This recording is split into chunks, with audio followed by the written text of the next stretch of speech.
The strong, the powerful Joseph Fung is here on Money Savage Create. Welcome, Joseph. Thanks for having me, George. Looking forward to the conversation. Yeah, me too. Joseph is the CEO of Uvaro. He is a serial entrepreneur, an early stage investor. He is the host of the Seller's Journey podcast. Again, I'm excited to have you on. Joseph, tell us a little bit about your personal life, some more about your work, and why you do what you do. Oh, absolutely. I'm an engineer turned entrepreneur. I've got two young kids. They are 4 and 9, and that keeps my hands full. So between work and kids, there's not a lot of room outside of it. But why I do what I do, I mean, I love starting companies, but Uvaro has been such an eye opener. We're helping people transition out of industries where they're being left behind and moving into tech. And seeing the differences in their lives has been the most rewarding company, the most rewarding journey I've ever been on. So I'm having a blast. Nice. So the whole learn to code thing, that's obviously that was I forget where that actually came from. I think it was more of a disparaging thing when there were coal miners in West Virginia that were losing their job, and somebody said, well, they just need to learn to code. That's tongue in cheek, obviously, but there are a lot of people who are losing their jobs or the industries are changing. And so getting into tech, that is not an unrealistic thing. Well, totally. And it's really funny because everybody starts from the same perspective, learn to code. If I want to be in tech, I need to be a coder. And that works for some people. I mean, I'm an engineer. I get it. I love Yeah. it. The introverted part of me just enjoys that. But when you look at major tech companies, it's only a small portion of their team that works in engineering. You look at a large publicly traded software company, 14, 18% of their expenses are in engineering. But you look at sales and marketing, you're tipping the scales like 25, 30%. So if you actually want a career in a tech industry, that sales, marketing, that customer facing side of the organization is rich with opportunities. And the reality is there's this huge gap. So you want to get into engineering, there are amazing engineering schools, tons of amazing programs. But you want to get into sales and marketing, the tech industry over the next 10 years is going to add 800 billion in sales. To do that, they need 250,000 more sales professionals. And if you look at today's college and university system, it's going to take them 80 years to train that up. So if Hmm. you want to talk about an opportunity getting into sales and marketing at a tech company, I mean, there's way more doors open and you've got way better negotiating leverage because there's a much bigger need for talent there. Interesting. So how did you come to sort of realize that and become passionate about it enough to, devote time and energy and resources to it? So I'm a tech entrepreneur. I've gone through this 5 times, and I've always built the first version of my project. I am that advocate for learning to code. So don't get me wrong. I love that side of the business. Building the sales and marketing side of it has always been the tougher part of the equation. And my most recent company was building sales software. So we were selling to sales organizations. And when I realized that it wasn't just me that was struggling to build sales and marketing organizations, every tech company does. I realized that this is a more systemic problem. And our team is a repeat founding team. We've always been so deeply passionate about diversity, inclusion, equality, and seeing so many people who are maybe newcomers to the country or don't have the right education or don't have the right network struggling to land these really good jobs. We recognized there's a real human cost that we need to address and an opportunity to help solve a big business problem. And it has just been gangbusters ever since. Nice. Okay, I appreciate that. So it's always a challenge to find good people, and you want to try to recruit the best people and then retain them and help them live the kind of lives that they want to live. And obviously, it sounds like you're passionate about that and have been working on that problem for a long time. And having what was the term that you used? It's the repeat C-suite.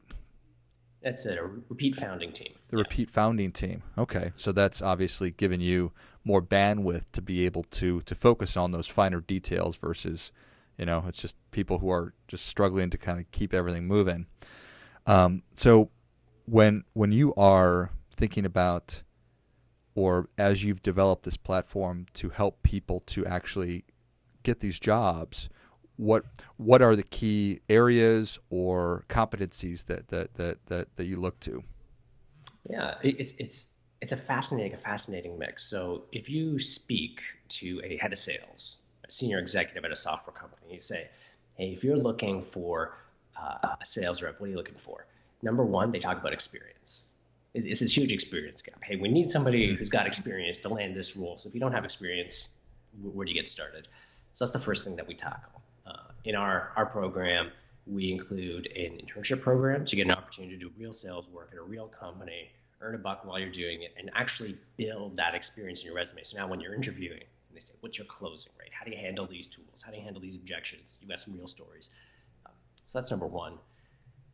The second thing, and this is, I think, if I was going to point to anything as a dirty little secret, I'd say it's the dirty little secret in tech, is that the industry is still pretty young. And so the industry looks for kind of rules of thumb or proxies when they're making decisions. You kind of look and walk and talk and smell like a tech sales professional. And oftentimes that comes down to um, maybe you had experience in competitive sports, you're outgoing, you know how to use the words like ARR and churn and upsell, and you know what this means. And the reality is very often it's also just on top of the tools, teaching people how to use the right words, how to use the right jargon. Hmm. I'll give you one example. Software as a service, the acronym SaaS. We say SaaS. And I remember talking to one founder early on in our journey and saying, yeah, we're working with these incredible professionals. They've sold everything from Harley Davidsons to advertising. Uh, and they came into the interview and said, yeah, I can't wait to get an SaaS job. And that tech founder, that executive, laughed and was like, well, if they did that in our interview, they'd be out right away. And it's an amazing position of privilege to say just because somebody said the acronym instead of the word, you're going to reject them from the interview. Yeah. So a lot of our process is also teaching people the lingo, giving them all of the role play exercises to to deliver what's expected in the interview cycle too. Nice. It's kind of like giving someone a cheat sheet for the interview and the hiring process as opposed to just sending them in blind. No, I totally get it. Need to be able to do that. Talk the talk, all that good stuff. So, how have you been able to, or just tell me a little bit about how you developed a network of companies to be able to plug these folks into for internships? Sure. So the nice part of being a repeat founder is that you tend to work with the same companies again and again. I mean, if you build a great product and you help a customer's business, the next time you launch a company, they're inclined to give you a shot at it. So I've got a rich network from past companies, but the real unfair advantage is we built sales technology for the last few years. We built a platform to help teams run their sales processes. So if you imagine going to sell a product instead of memorizing books and videos, we gave you battle cards and cheat sheets right in the moment. And we power over 6,500 sales playbooks Hmm. across North America. And so we could see which teams were growing, were hiring, were scaling. And when you've got a vendor who's already powering your sales playbook, and then they've got an offering saying, hey, do you want some really highly qualified sales talent that you don't need to pay for? You don't need to pay a recruiting fee. Their ears definitely perk up. And that's made it a lot easier Yeah. to get introductions for all of our grads and students. Brilliant. Nice. Okay. So, making sure that you can close that experience gap. What sort of jumped into my head, and you're probably familiar with this, is the whole medical sales thing. The only way you could get a job in medical sales back in the day was you had to have 10 years of experience in medical sales. So this is Exactly. probably no different than that. And then they need to be able to talk the talk. And w- what are some of the other ways that you're helping these folks tool up? A large part of it is giving them the right tools to maintain the right mindset. And this is where I think it's actually most relevant to your audience. That idea of being intentional about your future and about your goal setting. A lot of the things that you do when you're thinking about your personal finances, your investment planning, all apply directly to your career. So, how are you going to learn the right skills to land the right job? How are you going to give value in your network so that when you're out selling, you can get that value in return? How do you choose the right actions that are going to yield the right results? So I'm going to give you an example. A lot of sales reps who entered the tech sales industry, I think that their job is to hunt down every prospect, drag them across the finish line, close the deal.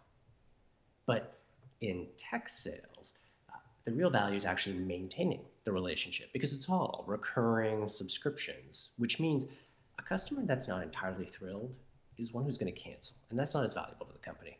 So what's more valuable is finding the right customer and stopping the process of wasting time on bad prospects. So early on in the sales cycle, disqualifying leads. When you get to a prospect and saying, you know what, maybe this isn't the right solution for you, passing on them, saying, let's talk again in a year, optimizing your time really early on so that you can yield the right results. Because you could waste 6 months on a bad deal and they cancel, you don't earn commission. It's kind of like when you're investing and you're budgeting, being really focused on what are the top priorities and then spending your time, your most limited asset on the right opportunities. And we spend a lot of time in our classes helping people think about their sales activities as a system and helping them optimize where they choose to invest their time. Yeah, well, that certainly makes sense.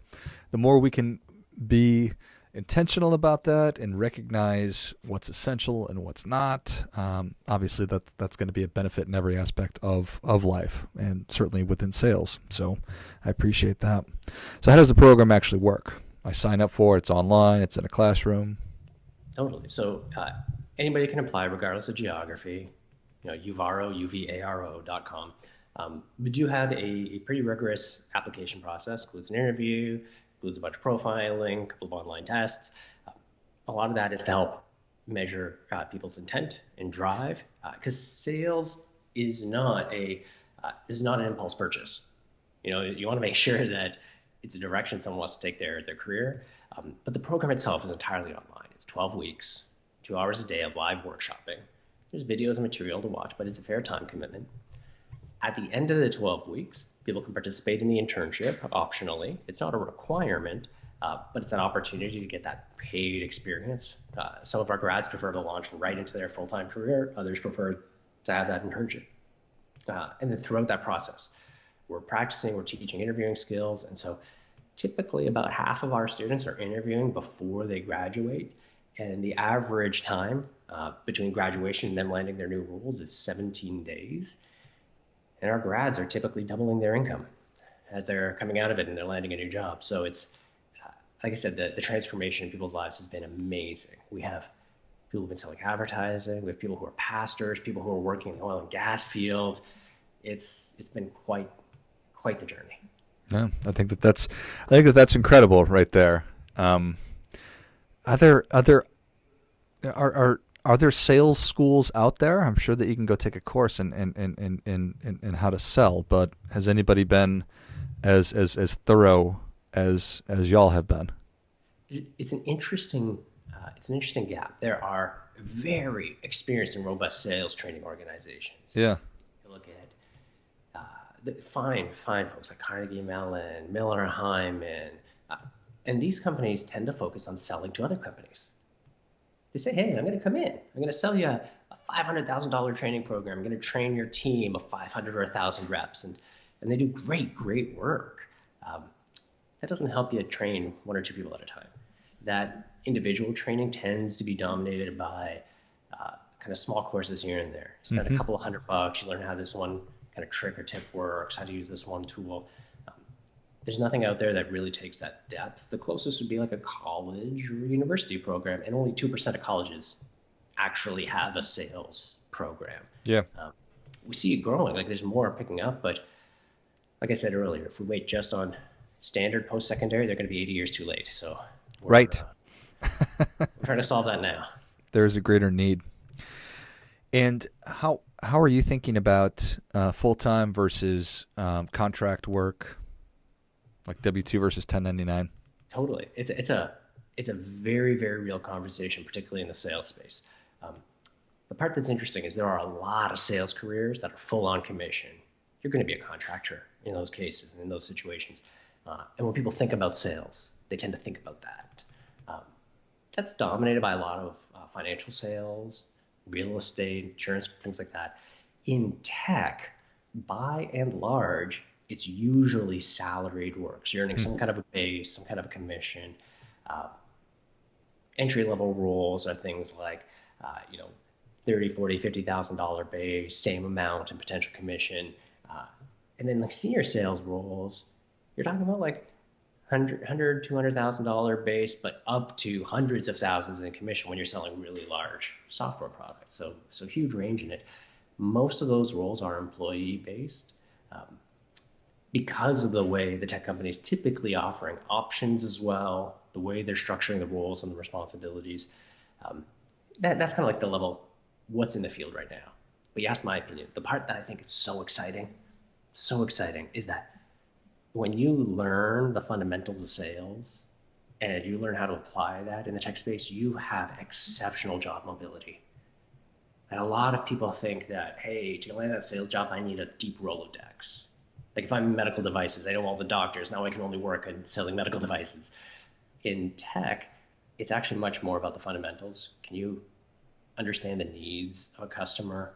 Can you quickly understand their industry? Can you run that process? Are you willing to say no if they're a bad fit? If you have those skills and those fundamentals, you can switch industry and you have so much mobility. It's whether you're on there as an employee or an independent contractor, you really do have the autonomy of being your own boss. You have control in that situation. And that's what's so liberating. Less about the contract mechanic and more about that complete autonomy. I love it. Very cool.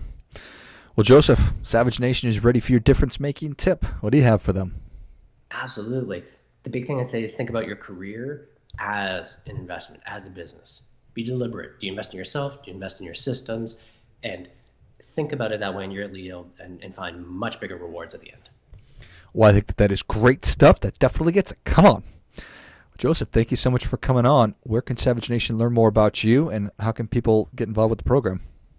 Well, you can always find me, connect with me on LinkedIn. Look up Joseph Fung. I'll be right at the top of the search there. You can also hit us up at Uvaro, uvaro.com. Or if you want to reach out, you know what? My calendar is actually up online. You can take a look at that at uva.ro/Joe. And feel free. Book 30 minutes. Happy to chat. Nice. Well, Savage Nation, if you enjoyed this as much as I did, show Joseph your appreciation and share today's show with a friend who also appreciates good ideas. Go to uvaro.com. It's uvaro.com. You can find Joseph on LinkedIn, and then go and hop on his calendar as well. Thanks again, Joseph. Thanks, George. And until next time, keep fighting the good fight. We are all in this together.